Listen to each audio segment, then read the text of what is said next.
You're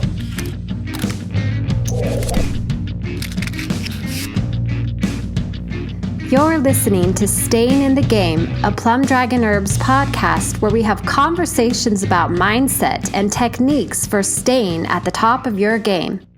I'm your host, Janelle Leatherwood. Welcome to our show today. We've got a special guest, Dr. John Jaquish, who is a Wall Street Journal best-selling author of the book Weightlifting is a Waste of Time. So is cardio, and there is a better way to have the body you want. And he's also the inventor of several products, including Osteostrong and the X3 system for weightlifting. Dr. Jaquish, you've got your Ph.D. in biomedical engineering. And I would just like you to tell us a little bit about yourself, and maybe let's start out with your early life experiences and some of the background in your life that got you to get to where you are today. Sure, no problem. When I started researching bone density, it was because my mother was diagnosed with osteoporosis, and when that happened, is a different level of priority when it comes to like helping your mother versus just having a job. So, and she was very distraught. She thought she was going to die a lot younger, and many people do they die from confounding factors surrounding fragility fracture. So they break their hip, they go to the hospital, they get pneumonia because they can't move around, and then they die of the complications. So, and there's a 50% chance of death after the age of 50 if you break a hip. Yeah, it is crazy. I've had a lot of elderly relatives where it's like, their downhill starts as soon as they break a bone or a hip or whatever. Right. You say elderly, 50 is not elderly. Yeah, that's true. Absolutely. Like what? Like I don't see people like my mother was. She was in her 70s at the moment that this happened, but she was doing everything. She was super active, and she was heartbroken. She felt like she couldn't hike anymore. She couldn't play tennis anymore. She couldn't spend any more time in the garden because if she breaks something, she might die. And so I researched. What I told her was, I'm going to find out what athletes out there have the highest bone density, like they're the total outliers. And when I find them, I'm going to figure out what they did to get that way.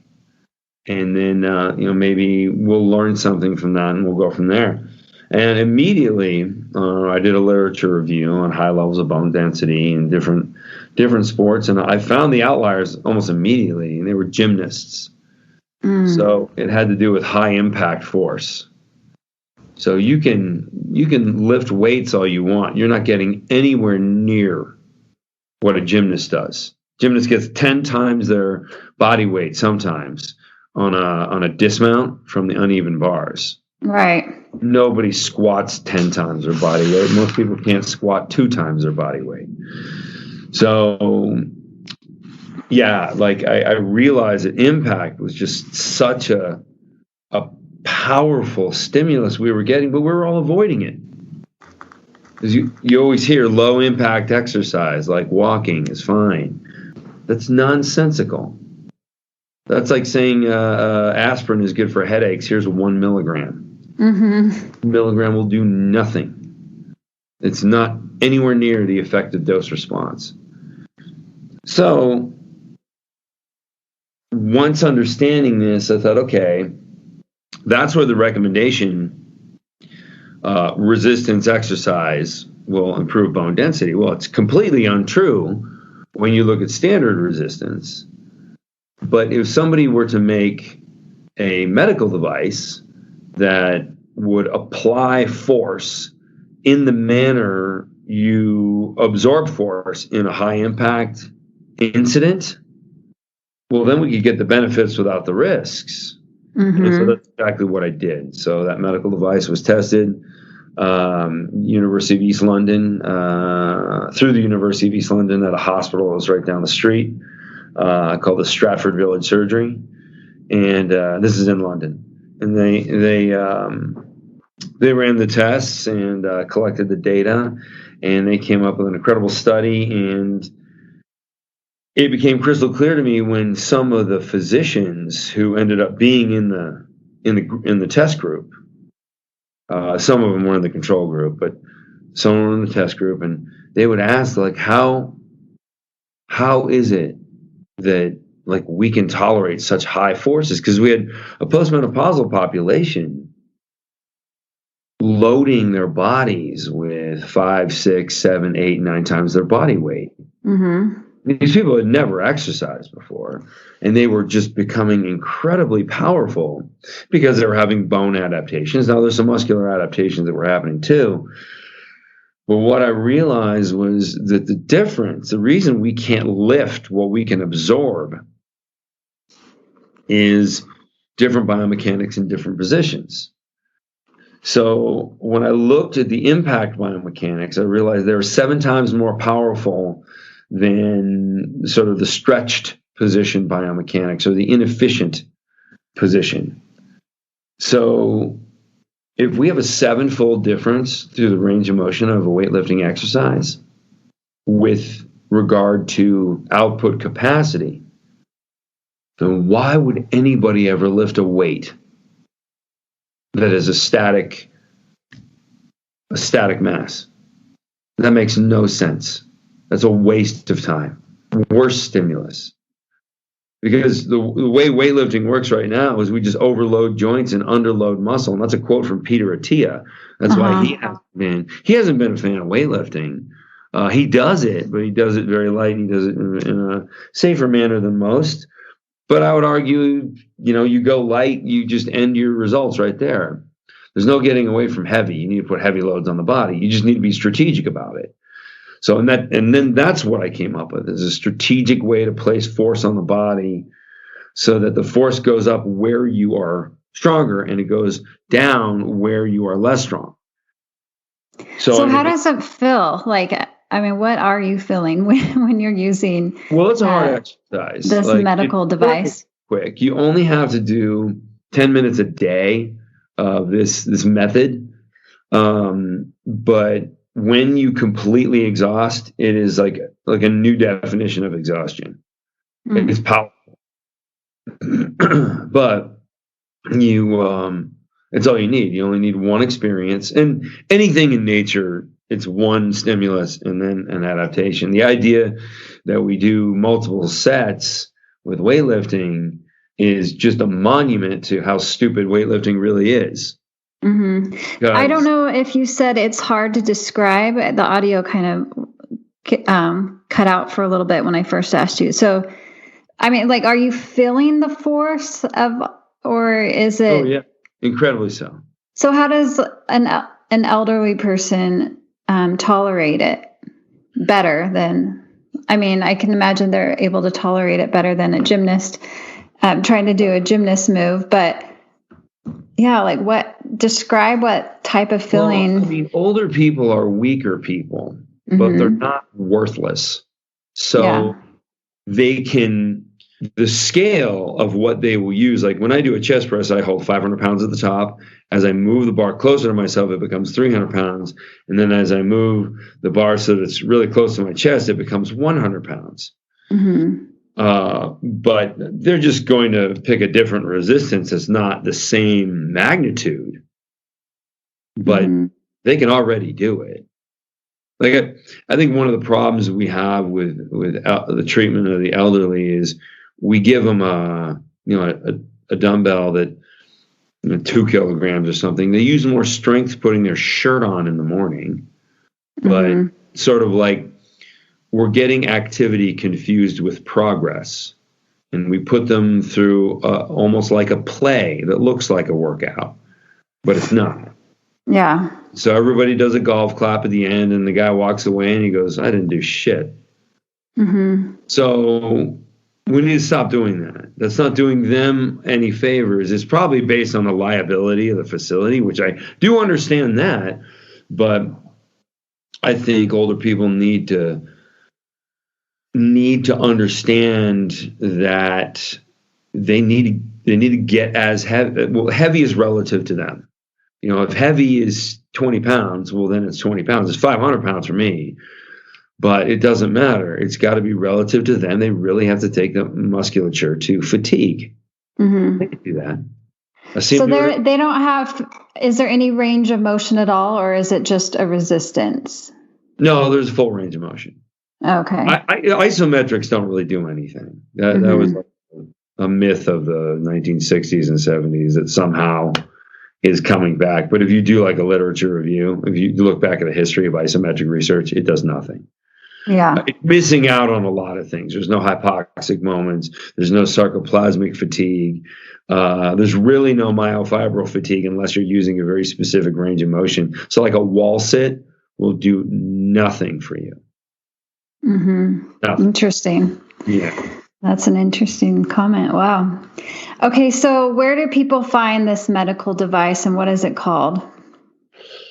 So there's two products that we're talking about now. My medical device is called Osteostrong. There's 150 locations in 8 different countries. The device is not something you'd have at home. It's about the size of a car. Mm-hmm. And okay. it's a couple separate pieces. And then they...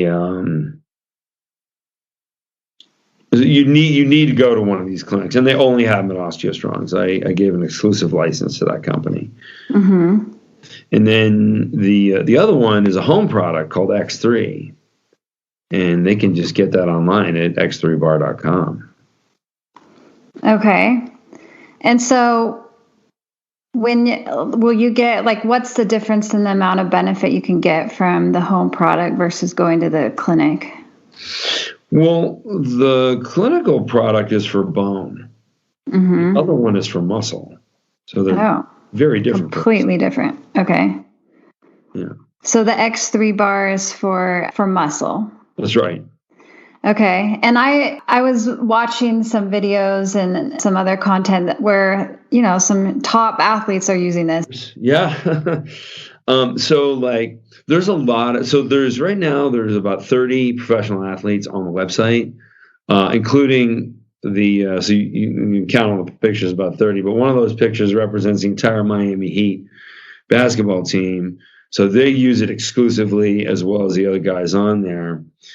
And I mean, they might throw some drills in there for like what they do because they have to be good at their sport.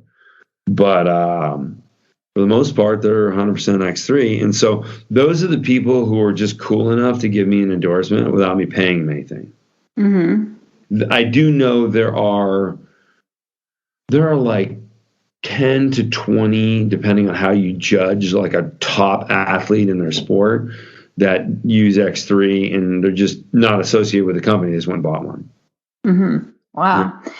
So when you you have your book, Weightlifting is a Waste of Time. So is cardio, and there's a better way to have the body you want. Do you ever convince any of these top athletes to give up their training schedule and only do what you're doing? They're the easiest ones to win over because they're at the highest level of training and they've been spinning their wheels for years to get 1% better. So do they believe there's a better way? Absolutely. It's the beginners who think any day now I'll drop that weight, who have been working out for maybe only like a year or two. Right. Like don't yet realize that what they're doing is really nothing. And but the way I encourage them is to be more open-minded. Like who's really fit? Who really has the body you want?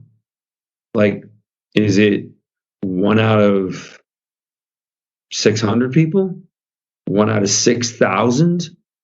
Probably more like 1 out of 60,000. Because really, like anybody I know with visible abdominals is like advertising a product on social media. Mm-hmm. Like if just about everybody who looks sort of good gets a sponsorship deal, it's time to look at the industry and acknowledge that the industry is probably has given us the most failed human endeavor of all time. If you go into any regular gym and look at the people that are in there, and then you go next door to the Pizza Hut, everybody looks the same. I mean, really, like I know people that have worked out for years and their body hasn't changed at all. Yeah. Well, okay, let's talk about the Pizza Hut goers for a second. So Sure. You're eating a primarily carnivorous diet. How much does that play into it? Like, let's say I'm not willing to give up my diet, but I'm willing to try the X3. So will I still achieve pretty good results, or what? How much does one weigh versus the other? If you don't have the proper amount of protein, you will never build muscle. Okay. Never. Like, it's like how many brick houses can you build with no bricks? Zero, because you don't have the building block. Now, I have made it easier. So there was a point where I was eating 3 pounds of meat a day in one meal. I only eat one meal a day because I want a fasted benefit every day. So let me tell you, that last pound, I did not enjoy. Yeah. Right? I mean, it's just so much. So, and then of course, like, I have some vegan friends and they're like, dude, I can't do that. I'm vegan. And so I thought there's gotta be another approach to this. And so what I discovered was a cancer therapy, or a part of a cancer therapy, that had to do with flooding the body with essential amino acids in a very specific ratio, but making them with bacterial fermentation. And it was very successful when it came out in the early 90s. And it's still out there, but it's not really recommended by mainstream medicines. A lot of guys just don't know about it. But it's really big in Spain. It really helps recover from chemotherapy.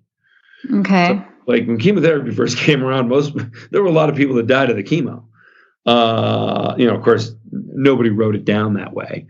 But it was just seen as like, well, they died of cancer. But the chemotherapy is very damaging, so they give them this anti-wasting protein, so they wouldn't lose muscle. They'd at least maintain what they had when they were completely bedridden, and they had amazing clinical data.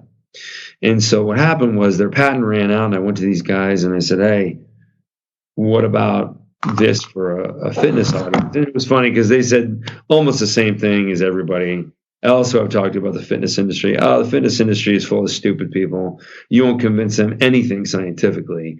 And they're pretty much right. I mean, like, if you look at where most fitness information is found, it's YouTube and Instagram, pictures and video. Yeah.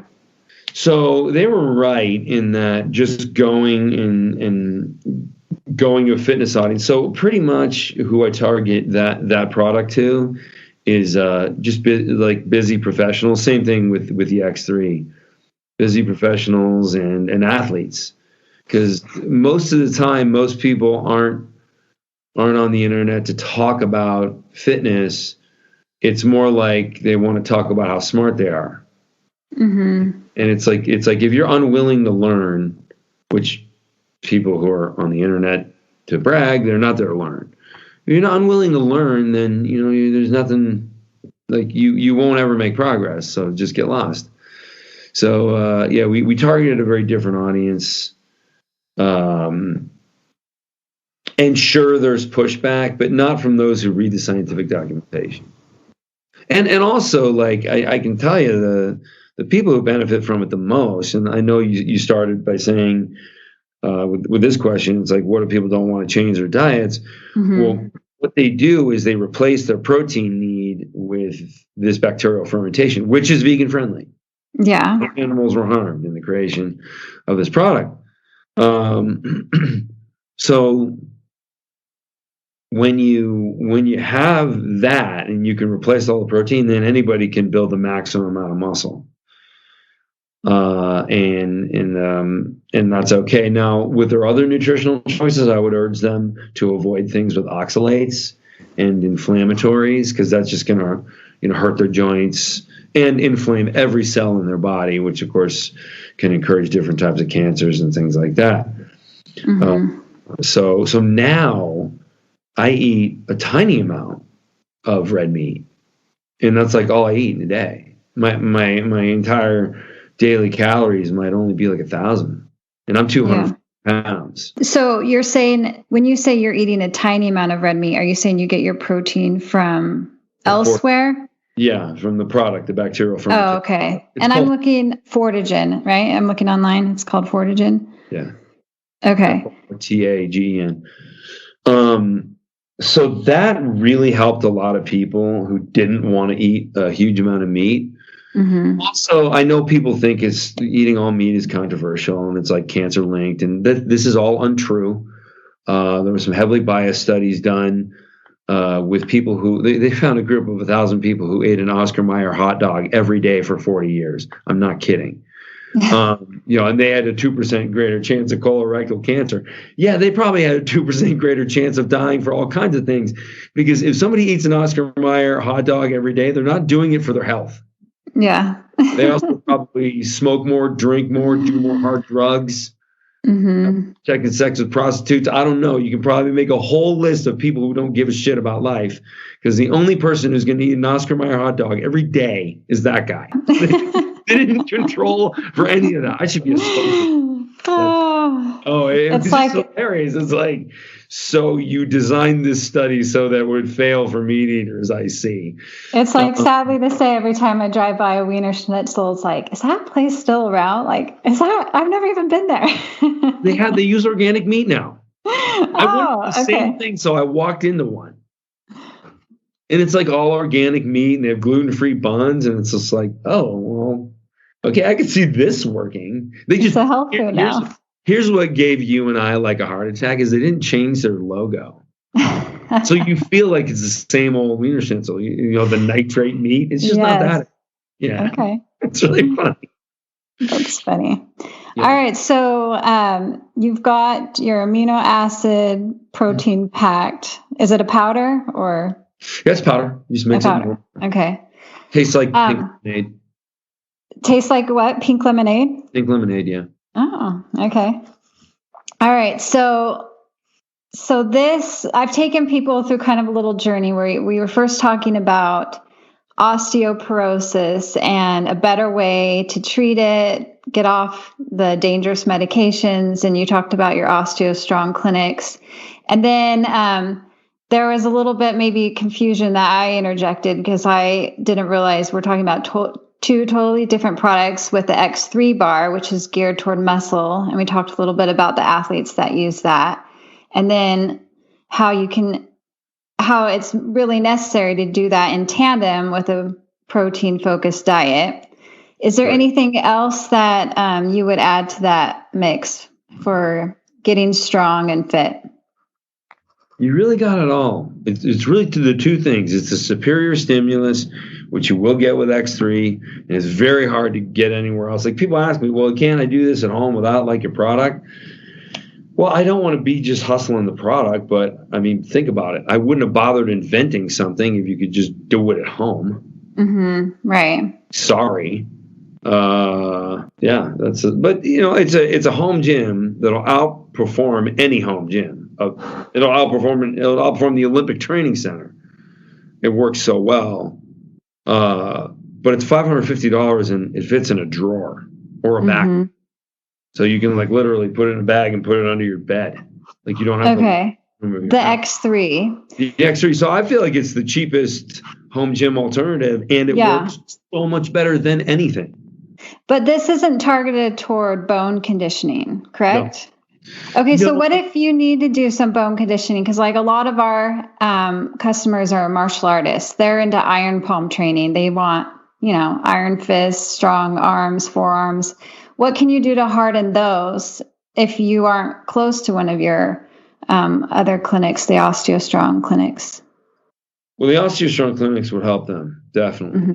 But the way you get stronger fists and elbows is by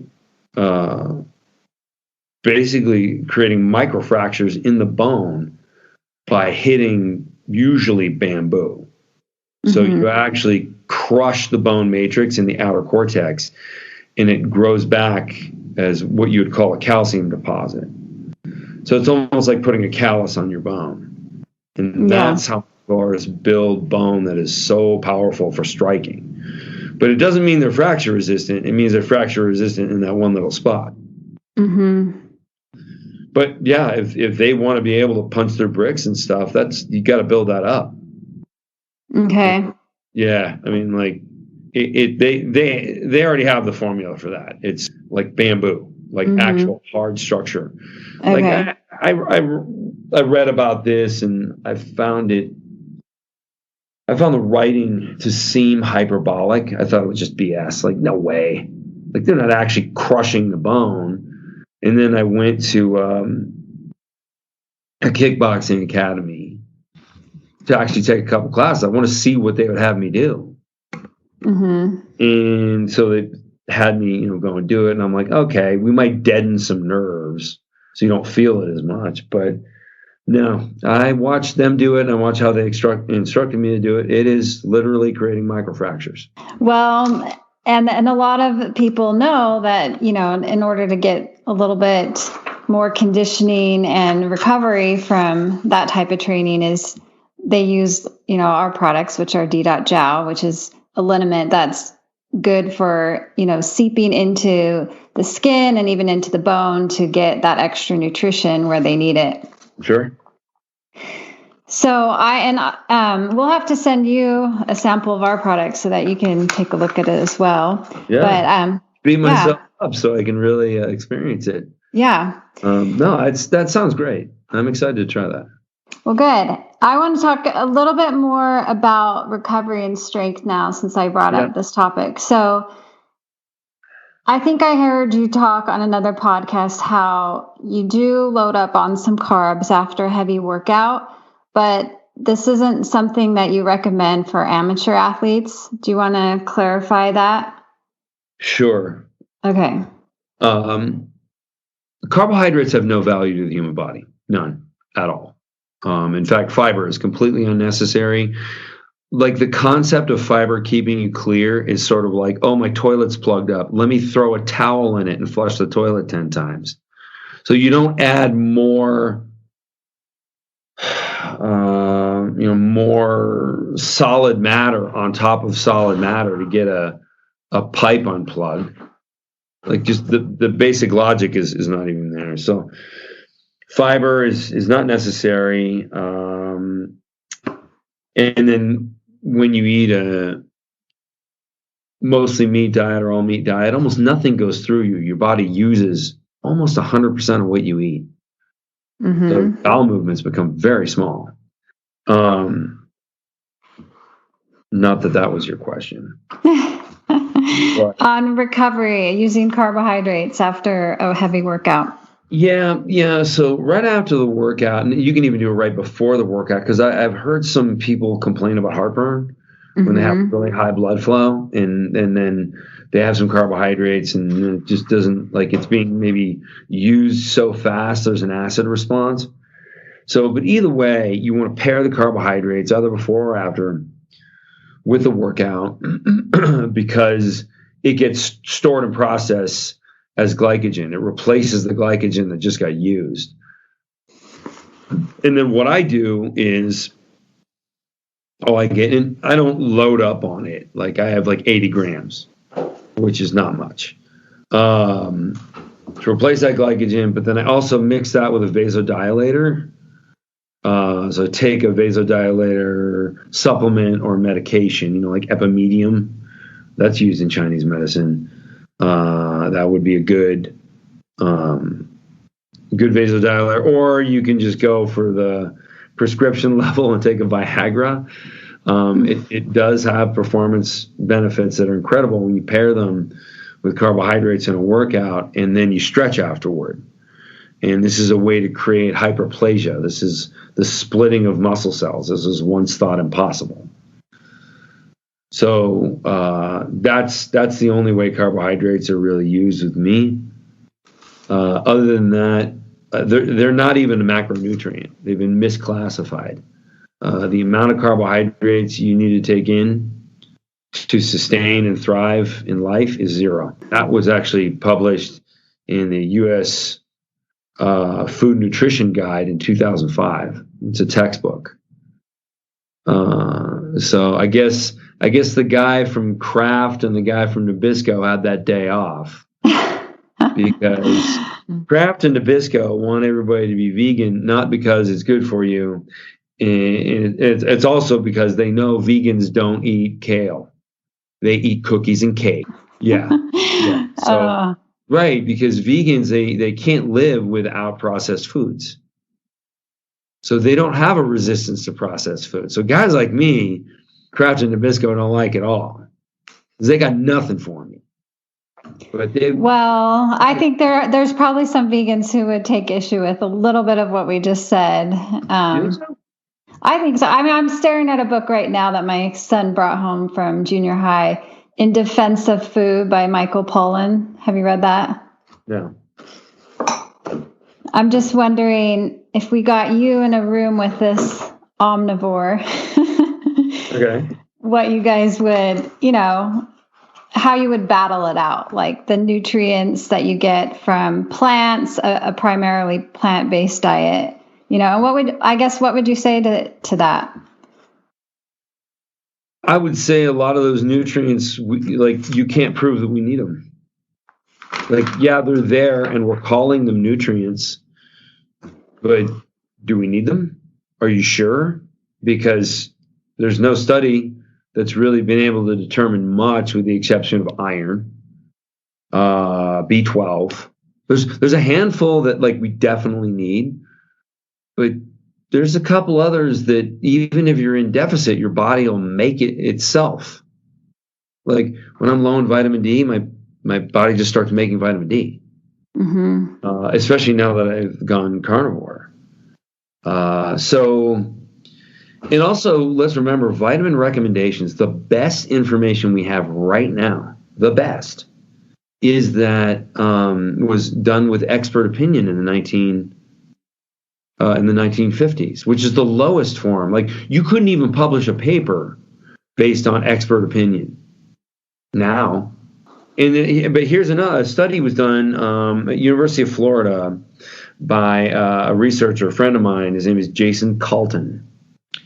And that study, they said if we were only to eat whole foods from anywhere around the world, because, we all like looking at things like we're tribal people living in one place. Well, so much for your nut butters, which come from 7 different continents. But let's just accept that. If you were to have only a whole food diet, no supplements at all, how many calories would you need to eat to get to the recommended daily allowances ascribed by the American Medical Association? Take a guess. Oh, all right. I'm gonna guess 2,000. 27,000 calories. Oh my gosh. Right. And nobody ever ate like that. There's never been a human that ate that much. Not even someone who's morbidly obese can eat that much. So the whole idea is a joke. And so my advice to people is ignore it. If you have a deficiency, then address the deficiency. Have blood work done. Don't avoid the doctor. Mm-hmm.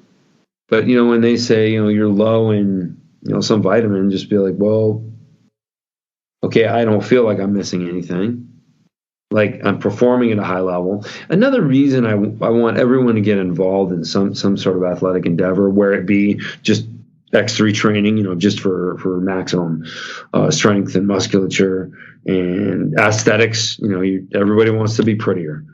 So no matter what it is, you want to test your body because you want to know where you stand. You want to know how healthy or not healthy you are. Can you sprint? Can you hike for 20 miles? You got to know these things about yourself. When I know I can do everything, and they look at my blood work, and there's a couple vitamins that are low, but not really all that low. I'm like, all right, well, I won't do anything different then. And I'm like, okay. Yeah. So I'm very suspect of those vitamin recommendations. I think they should just be ignored. Okay. Yeah. Well, that is a very unique and interesting reflection on nutrition, but I love that you're sharing these with us to give people a new way of looking at it. And I know that you challenge people to not just take your word for it. You want them to research and find out on their own. Do you have some good resources on your website for people to look into? The book has 250 academic references too. Okay. So, like, literally, this book is 0% my opinion. Mm-hmm. Like, everything is scientifically backed up. You know, like, unlike what the U.S. government says, there actually was science used in this, and it's cited. Mm-hmm. So, yeah, I encourage everybody to check the book out, and a lot of the questions will be answered there, and we have a great staff answering questions. So if somebody joins the Facebook users group, they can meet some of the 100,000 users and ask any question that they want. Okay. Or maybe search for others who have asked that same question. Yeah. What do you have going on the horizon right now? What do you have coming up? So a little bit of writing, a little bit of product development. I never want to promise anything. In fact, we had a product that was on its way to being produced and just killed it this morning. Oh. Yeah, it's something great for people, but it just doesn't have the right business model behind it. It's just not going to make money. So, well, what do you feel like are some of like the holes in our wellness world right now where we need a better fix, a better solution?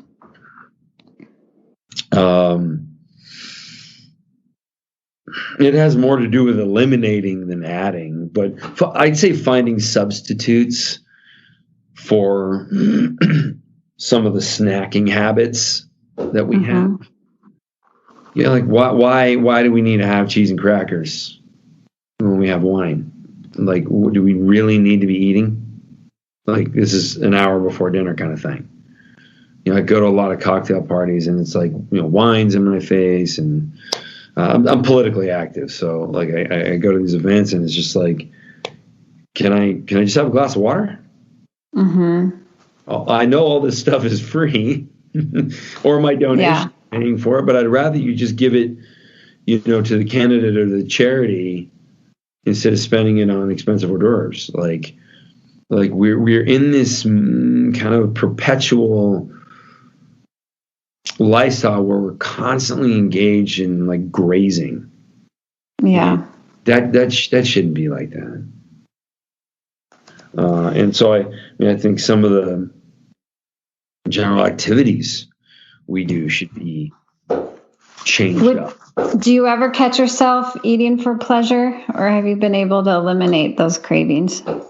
Well, I am told that I have a level of willpower where I shouldn't be able to make decisions for what people should do. And I agree with this because I know I'm willing to do a lot of things that nobody else is willing to do. You know, for example, I've gone 5 days, you know, a 5-day fast, no food at all, just water. I've done 3 days, a dry fast, no food or water.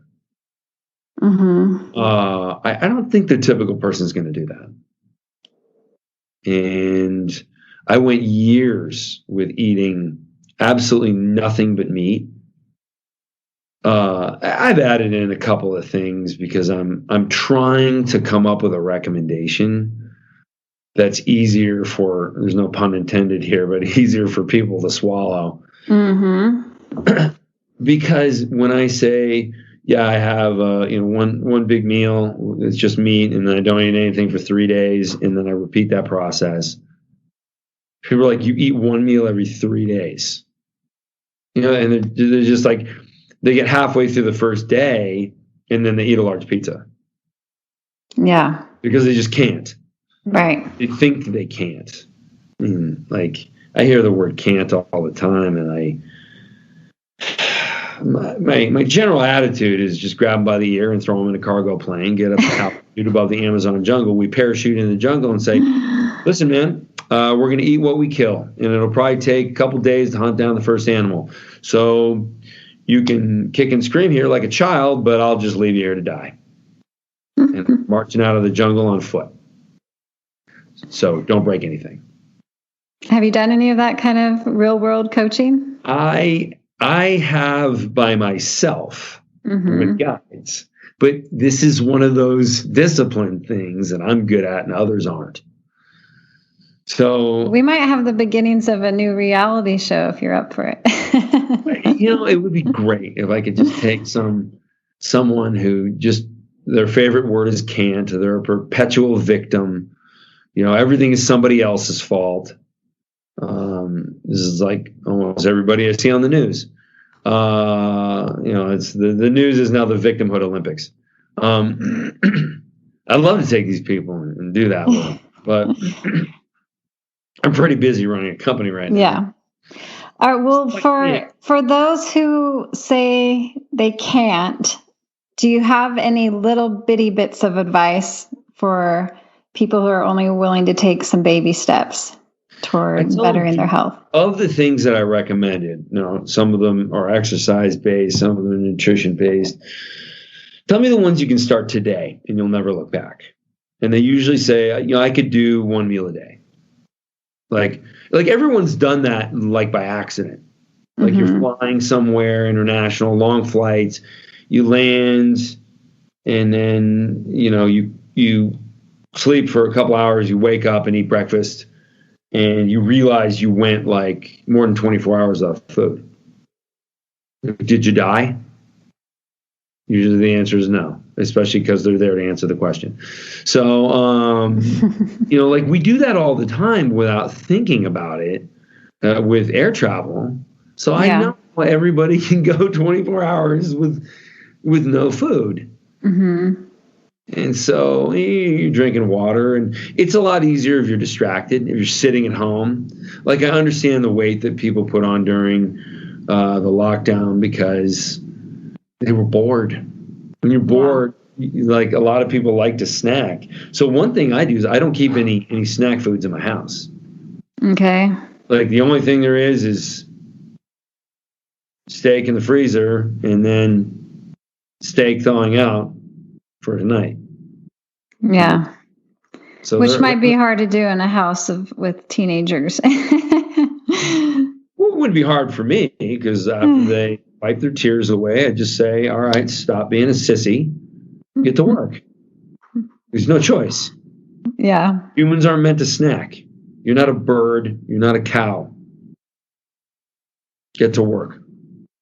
No, that's the way it should be. Like even in sort of like ancient times when we would have been in tribes, like you had to hunt a mammoth. That took a couple of days.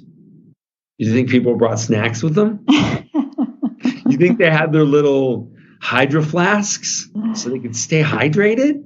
No, they just went to work. And they did great, which is why we're all here. So, this sort of like candy ass rewriting history thing that people like to do with modern convenience nutrition products, that's just not how it works. And they can repeat their lie over and over again. It's nonsense. Yeah. Yeah. Well, there's one way you would be on the same page with this Michael Pollan. He, his book's also a New York Times bestseller, but he talks about if it has a label and it's calling it a health food, that's a red flag right there that 100%. It's not a health food. It's not a health food. Nature Valley granola bars are made out of things that did not come from nature. Yeah.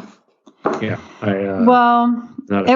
It was fun having you on our show. I think you told us a little bit, but if people want to get in touch with you, what's the best way? So I created a landing page so I didn't have to call out a bunch of stuff. Just go to drj.com, DOCTOR, the letter J.com. Okay. All right, great. And we'll also have links and a show notes summary of this call at plumdragonherbs.com. Awesome, Janelle. Thank you so much. Thank you. It's great having you. Great. Take care and have a good rest of your day. All right. Bye-bye. Bye. And thank you to all of our listeners for joining us today. Be sure to visit us at plumdragonherbs.com for show notes, a transcript, and links to things we discussed today. Also, if you could just take a moment to hit the subscribe button, you'll be helping us spread the reach of this podcast to others who could really benefit from it. Our guests have amazing things to say on staying in the game.